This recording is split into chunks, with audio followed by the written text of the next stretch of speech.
इसकी जानकारी नहीं है कौन किसके साथ आएगा, लेकिन समाजवादी पार्टी का जो पहले से गठबंधन था, जो हमारे साथ पहले से दल थे, उनको साथ लेकर के चलेंगे।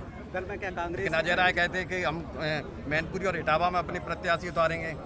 अरे देखिए, उनकी बात इसलिए मत करो, किसी के बारे में बात मत करो। असली सवाल है जो आज जो आपने पूछा रुपए को लेकर के, तो बीजेपी के लोग ऐसी व्यवस्था करते हैं कि लोग काला धन कमाएं, और उसी का परिणाम है कि काला धन निकल रहा है। और बीजेपी को ये बताना चाहिए कि जो रुपया उन्होंने छापा था और जो रुपया उन्होंने बंद कर दिया 2000 का नोट, वो सबसे ज़्यादा किन ब्रांचों में जमा हुआ है, किन बैंकों में जमा हुआ। अब तो सब जमा हो गया, आंकड़े भी आ गए। क्या बीजेपी इन आंकड़ों को बताएगी कि किस बैंक में किसने सबसे ज़्यादा पैसा 2000 रुपये के जमा कराए हैं? आखिरी सवाल, जो 2% जो वोट कांग्रेस को यूपी में मिला है, उसी हिसाब से सीट का बंटवारा किया जाएगा, या जिस तरीके से एमपी में देखिए सपा को नदारत के रूप में देखा गया था? हर गठबंधन सम्मान से होगा। जो आपने परसेंटेज बताई उस हिसाब से सम्मान दिया जाएगा, उससे ज़्यादा सम्मान दिया जाएगा। नहीं, मैं 2 सीट नहीं बोल रहा। नहीं, सीट का नंबर मत बताइए, लेकिन जितने आपने सम्मान बोला उससे ज़्यादा सम्मान दे करके सम्मानजनक गठबंधन की प्रयास किया जाएगा। मतलब आप यूपी में सीटें आप देंगे, ना कि मांगेंगे उनसे? नहीं, देखिए, यहाँ सवाल मांगने का नहीं है, यहाँ सवाल साथ लाने का है। तो समाजवादियों की कोशिश होगी उन दलों को सम्मान के साथ लाया जाए, और जो सम्मान आप बता रहे हो, अगर उतना सम्मान है तो उतना ही सम्मान समझो। को सजाना, जनता को धोखा देना, आप बिजली सस्ती कर नहीं पा रहे, आप नौकरी दे नहीं पा रहे, आप इलाज नहीं दे पा रहे हैं, तो आखिरकार कब करेंगे आप ये काम? उत्तर प्रदेश के कैबिनेट मंत्री से पूछा गया था कि इस बार 2024 में राम मंदिर का मुद्दा रहेगा, तो जयवीर सिंह ने वो स्वीकार किया था कि निश्चित तौर से भाजपा के लिए बहुत बड़ा मुद्दा रहेगी। ऐसे कैसे देखते हैं? देखिए, भगवान श्री राम सबके हैं, भगवान सबके हैं।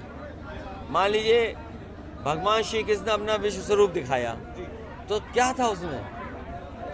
तो भगवान सबके हैं। भगवान एक दल एक व्यक्ति के नहीं है, भगवान हमारे आपके भी हैं। अजय जी, 22 जनवरी को क्या अयोध्या आप जाएंगे रामलला के? हमारे लिए 26 जनवरी महत्वपूर्ण है, गणतंत्र दिवस। और हमारे लिए बाबा साहब भीमराव अम्बेडकर जी ने जो संविधान दिया, डॉक्टर राममनोहर लोहिया ने जो सोशलिज्म का सिद्धांत दिया, नेताजी ने दोनों को ये सिद्धांतों को लेकर के जो हमें रास्ता दिखाया, ये हमारे लिए महत्वपूर्ण है। क्या जो नौकरी मिलनी थी संविधान के तहत मिल पा रही है नौकरियां? हमें किसी से कोई वो नहीं है, अपना अच्छा कार्यक्रम करिए, लेकिन क्या महंगाई कम हो गई?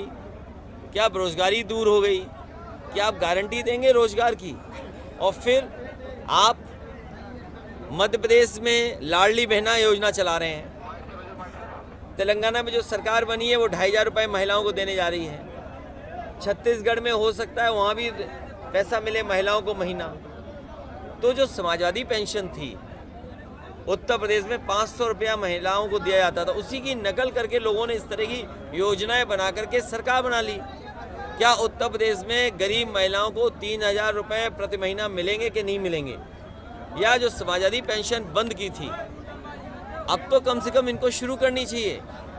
कांग्रेस के जो सांसद हैं धीरज साहू, उनके यहाँ सबसे ज्यादा मतलब अब तक की रेट में जो केस पकड़ा तो गया ये है। अब बीजेपी का कहना ये है कि अभी तक ये अडानी कहते थे, लेकिन इनके तो एमपी खुद अडानी बने पड़े हैं। बीजेपी को शर्मिंदा होना चाहिए और बीजेपी को देश के सामने माफ़ी मांगनी चाहिए। बीजेपी को शर्मिंदा होना चाहिए, बीजेपी को देश के सामने माफ़ी मांगनी चाहिए इस बात के लिए कि नोटबंदी जैसी योजना उनकी फर्जी निकली। ये एक साऊ नहीं, इस तरह के न जाने कितने घरों में लोगों के पास पैसा होगा।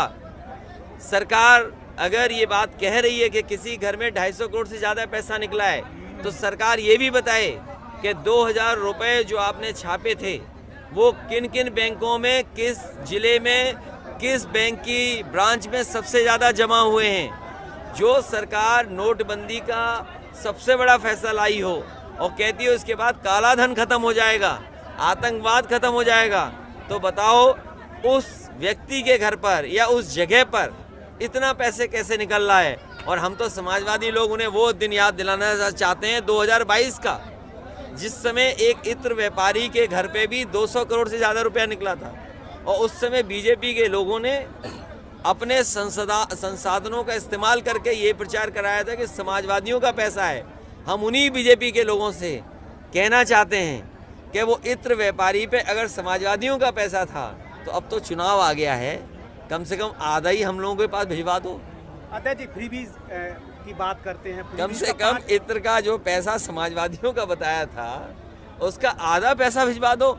और सबसे बड़ी बात है, बीजेपी को माफ़ी मांगनी चाहिए कि आखिरकार पैसे लोग कैसे इकट्ठा कर रहे हैं। अगर नोटबंदी योजना अच्छी थी, नोटबंदी के बाद काला धन इकट्ठा नहीं हो सकता है, तो आखिरकार वो इत्र व्यापारी जो कानपुर में पकड़ा गया था उस पर 200 करोड़ रुपए निकले, और साहू जो अभी पकड़े गए हैं उनके पास निकला इतना पैसा। चुनाव में अभी तेलंगाना का था, कई 100 करोड़ रुपए पकड़ा गया, मध्य प्रदेश में पकड़ा गया, छत्तीसगढ़ों में आरोप लगे। तो बीजेपी 10 साल की सरकार के बाद भी इनकी सरकार में जो पॉलिसी बनी है वो ऐसी पॉलिसी बनी है जिससे काला धन ज़्यादा पैदा करें लोग। ये बीजेपी के लोगों को सोचना चाहिए कि उनकी जो पॉलिसी बन रही है वो ऐसी पॉलिसी बन रही है, ऐसे अधिकारी तैनात हो रहे हैं जो लोगों को खुली छूट दे रहे हैं कि काला धन बनाओ, काला धन पैदा करो। क्या आपके ज़िले में ज़मीन का कारोबार बीजेपी के लोग नहीं कर रहे हैं? क्या आपके ज़िले में कोई भी ज़मीन बिना काले धन के खरीदी जाती है क्या? बीजेपी के लोग सबसे ज़्यादा ज़मीन मैनपुरी में खरीद रहे हैं और काला धन दे के खरीद रहे हैं। और केवल मैनपुरी नहीं, उत्तर प्रदेश के किसी ज़िले को निकलवा लो आप, सबसे बड़े भूमाफिया बीजेपी के लोग। अध्यक्ष जी, 5 राज्यों के चुनाव हुए, फ्रीबीज रोकने की बात करते हैं, लेकिन उठा के देखिए आंकड़ा कि ये 2024 में जो देश पे जो कर्ज है 2 लाख करोड़, यानी कि बच्चा जन्म लेगा उस पर भी 1 लाख रुपया कर्ज होगा। ये बीजेपी की गारंटी है कि जैसे ही बेटा पैदा होगा, बेटी पैदा होगी, उसके सर पर लाखों का कर्ज होगा। ये बीजेपी की गारंटी है। 2024 में गठबंधन का क्या स्वरूप? ये कौन से लोग हैं जो इंडिया से नहीं घबरा रहे हैं? इंडिया से सब घबराएंगे। क्या इंडिया गठबंधन से सब घबराएंगे? आकाश आनंद के चार्ज लेने के बाद बीएसपी भी इस गठबंधन में शामिल होगी? देखिए, मुझे इसकी जानकारी नहीं है कौन किसके साथ आएगा, लेकिन समाजवादी पार्टी का जो पहले से गठबंधन था, जो हमारे साथ पहले से आड़ी पीछे रखो, आड़ी पीछे, आईडी पीछे रखो, आड़ी दूर रखो, आड़ी पीछे रखो यार, आड़ी पीछे। पहुंचे हैं जहां एक प्रतिमा का अनावरण किया है और कार्यकर्ताओं में जोश देखने को मिला। छतारी है। फौजी भूमराज सिंह यादव जी के प्रतिमा का अनावरण करने का कार्यक्रम था। यहाँ के ग्रामीण अंचल के सभी लोगों की और खासकर परिवार के लोगों की इच्छा थी कि समाजवादी पार्टी की तरफ से कोई आए और उनकी प्रतिमा का अनावरण हो। मुझे खुशी है, मैं परिवार के लोगों का धन्यवाद देता हूँ कि उनकी प्रतिमा का अनावरण करने का मुझे मौका मिला है। मैनपुरी लोकसभा और यहाँ की जनता समाजवादियों के साथ हमेशा रही है। उस समाजवादी पार्टी के प्रति विशेष लगाव यहाँ की जनता का हमेशा रहा है। और जब कभी समाजवादी पार्टी सत्ता में आई या समाजवादियों को काम करने का मौका मिला है तो यहाँ की जनता का सम्मान हमेशा समाजवादियों ने किया है। ये समाजवादी पार्टी का मैनपुरी की जनता और यहाँ आसपास की जनता से बेहद लगाव है। और 2024 में जो चुनाव होने जा रहा है, आसपास की जितनी भी सीटें हैं वो सभी सीटें समाजवादी पार्टी जीतने जा रही है। उत्तर प्रदेश में जो भी आने वाले समय में रणनीति बनेगी, गठबंधन बनेगा, वो भारतीय जनता पार्टी का सफाया करेगा। जनता दुखी है, परेशान है और जनता निराश हुई है इनकी सरकार से। इन्हें हिसाब किताब देना पड़ेगा 10 साल का और उत्तर प्रदेश की सरकार के लगभग 7 साल का। बीजेपी को हिसाब देना है 17 सालों के कामकाज का। बीजेपी पे एक ही गारंटी है, दिल्ली और लखनऊ वालों पर। इनके पास गारंटी अन्याय की है। इनकी सरकार बनेगी तो अन्याय की गारंटी है। दिल्ली और लखनऊ वालों की गारंटी है कि महंगाई उत्तर प्रदेश में बढ़ेगी। दिल्ली और लखनऊ वालों की गारंटी है कि घर घर बेरोजगार बैठेंगे।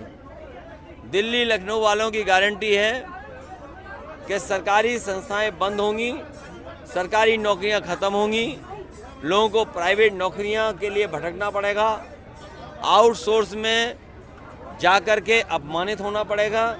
ये इनकी सबसे बड़ी गारंटी है। बिजली महंगी गारंटी है इनकी। बीएसपी के एक नया युग का अंत हुआ है, नया युग शुरू हुआ है। ऐसे में क्या समाजवादी पार्टी ऐसे में क्या कांग्रेस और बीएसपी के साथ गठबंधन करके 2024 का चुनाव लड़ेगी? कोई नई रणनीति होगी? आने वाले समय में क्या होगा, किस तरह की रणनीति बनेगी, लेकिन अगर बहुजन समाज पार्टी ने इस तरह का निर्णय लिया है तो नए नेतृत्व के साथ हमें उम्मीद है कि भारतीय जनता पार्टी से दूरी बनाए रखी जाएगी। मुख्यमंत्री घोषित नहीं कर पा रही है और काफी समय हो गए चुनाव। देखिए, ये कोई बड़ा सवाल नहीं है। जब उन्हें बहुमत मिल गया है और जनता ने उन्हें मौका दे दिया है तो आज नहीं कल मुख्यमंत्री उनका बनी जाएगा। ये कोई बड़ा सवाल नहीं है। सवाल बड़ा ये है कि आप जो बेरोजगारी की गारंटी दे रहे हो, महंगाई की गारंटी दे रहे हो, ये जो चरम सीमा पर अन्याय है, जिस तरीके से अन्याय हो रहा है सरकार में, कोई कल्पना नहीं कर सकता है। किसी गरीब की कहीं सुनवाई नहीं है, सरकारी अस्पतालों में इलाज नहीं मिल सकता, ये गारंटी बीजेपी की है। किसी भी जिला अस्पताल में चले जाओ आप, पहले तो स्ट्रेचर नहीं है, अगर आप अस्पताल में जैसे तैसे पहुंच गए तो डॉक्टर नहीं मिलेगा, डॉक्टर मिल लिया तो दवाई नहीं मिलेगी, अगर आपको ऑपरेशन की जरूरत है तो ऑपरेशन नहीं होगा।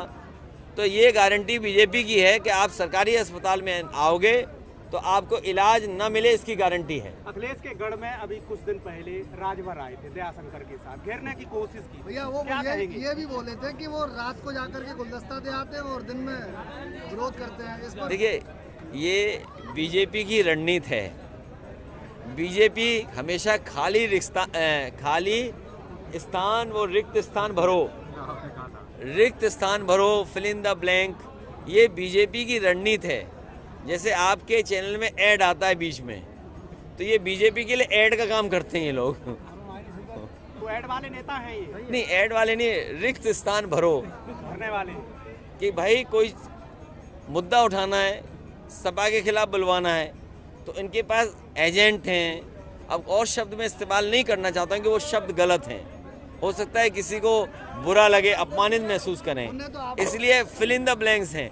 सवाल वो नहीं है, सवाल है मुख्यमंत्री जी का, जो 46 में 56 बताते हैं। $1 ट्रिलियन की इकोनॉमी कैसे होगी? आपके छुट्टे जानवर घूम रहे हैं, गौशालाओं में गायों की जान जा रही है। हमने कहा कि अगर आप गौ सेवा आपके दिल और दिमाग में है, अगर आप सेवा भावना है, तो बिना बजट बढ़ाए गौशाला कैसे चलेंगी? आप गौशाला का बजट क्यों नहीं बढ़ा रहे हैं? और फिर मैनपुरी जैसा जिला मंत्री दे दिए हों। आप ये बताएं, टूरिज्म के लिए कौन सी बड़ी चीज़ आ गई है? भाई 2 बजट चले गए, 2 बजट चले गए कि नहीं चले 2 बजट? तो जो टूरिज्म के जो पहले से काम चल रहे थे वो भी अभी नहीं पूरे हुए हैं। एटा का ये जो बिजली का प्लांट लगा है, अगर ये चालू हो जाता तो आपको सस्ती बिजली मिलती, लेकिन एटा का प्लांट जानबूझ के नहीं चला रहे हैं क्योंकि बिजली बनने लगेगी। मुख्यमंत्री जी इसलिए नहीं चला रहे क्योंकि मुख्यमंत्री जी उस कारखाने का नाम नहीं बोल पाते हैं। अध्यक्ष जी, 22 जनवरी को टूरिज्म मंत्री कहते हैं कि उन्होंने आपके विधानसभा क्षेत्र में काम कराया है, जैसे विधुना मार्कंडे आश्रम। अरे उसमें क्या बोल रहे करोड़ हैं, क्या बोल रहे हैं वो दिए? ये क्या बोलते हैं? उनसे कहिए हम ये चाहते हैं जैसे दुनिया में ताजमहल जाना जाता है, तो मैनपुरी में कुछ ऐसा काम करो जो मैनपुरी याद करे कि आप टूरिज्म मिनिस्टर बने थे, कि मैनपुरी को इतना बड़ा आपने काम कर दिया। आप पीछे क्यों हट रहे हो? जाइए मुख्यमंत्री जी से बजट लीजिए जा करके।